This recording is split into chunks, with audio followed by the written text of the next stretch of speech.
Mother, why is the forest so quiet tonight?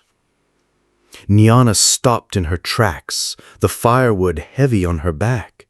The little girl walking beside her looked up with wide eyes, waiting for an answer. The forest path, usually alive with crickets, frogs, and rustling leaves, had fallen into a silence so deep that even the wind seemed to hold its breath. "My child," Niana whispered, her voice soft, "when the forest grows silent, it is because something wishes to be heard." And then she saw it. Right there on the dusty path, beneath the shadow of the tall baobab tree, lay a bundle wrapped in faded cloth. Niana's heart skipped a beat. She hurried closer, knelt down, and pulled the cloth back with trembling fingers.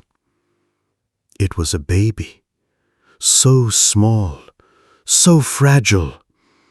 The little body was still, too still. For a moment, Niana thought it was lifeless. She placed her hand on her chest and whispered, "Ancestors, guide me." But then the silence was broken. The baby let out a soft, weak cry, like a bird struggling to sing. Niana gasped, "The child lives!" Her daughter clung to her arm. "Mother, what if it's not a real baby? What if it's a spirit in disguise?" Niana pulled the baby close to her chest.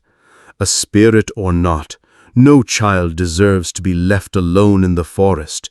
We will take it home. The two of them walked back to the village under the glow of the moon, the strange bundle safe in Niana's arms. And though she walked with courage, a shadow of worry followed behind. The next morning, the village buzzed with whispers. Niana found a baby in the forest. They say it wasn't crying when she first saw it. Could be a spirit child. Such things bring misfortune. She should throw it into the river before it curses us all. But Niana stood tall before them. "I will not throw away a child. Spirit or not, it cried for life, and life must be protected." Many turned their faces away. Some feared her, others mocked her. But Niana did not bend. She gave the boy a name, Carlo, and raised him as her own. The years passed. Carlo grew quickly. His eyes sparkled like river water under the sun, and his laughter was bright and strange.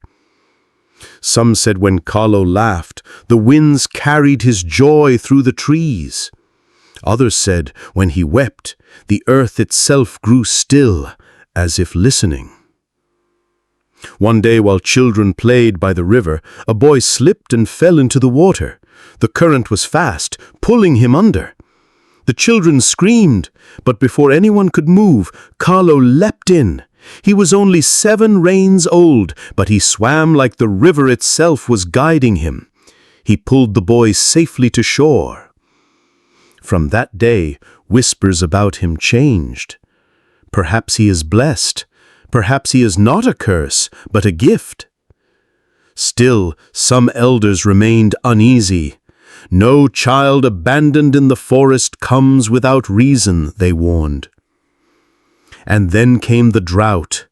The sun burned hot, the earth cracked, the river shrank into dry lines of sand. Crops withered, hunger spread.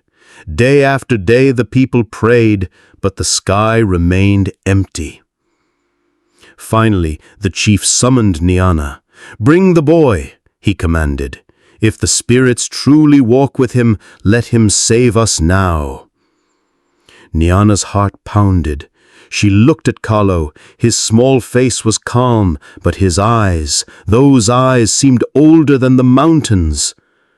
"Mother," he said softly, "take me to the river." The people followed them, their feet raising clouds of dust. They gathered at the dry bed of the river Nicolo, watching in silence. Children clung to their mothers, men folded their arms, and the elders whispered prayers under their breath. Kahlo stepped forward. He knelt on the cracked earth, placed his hands upon the ground, and closed his eyes. Then he began to sing. It wasn't a loud song, but a gentle one, like a lullaby carried on the wind. The words were simple, but they held something deep, something that seemed to come from beyond this world. The sky shifted, clouds gathered heavy and dark, a rumble of thunder rolled over the land. The people gasped, and then the heavens opened. Rain fell in great sheets, drenching the soil, filling the river, washing the dust from the air. The people laughed, cried, and danced in the downpour. Their drought was broken, their land was saved. But Kahlo swayed and fell into Nyana's arms.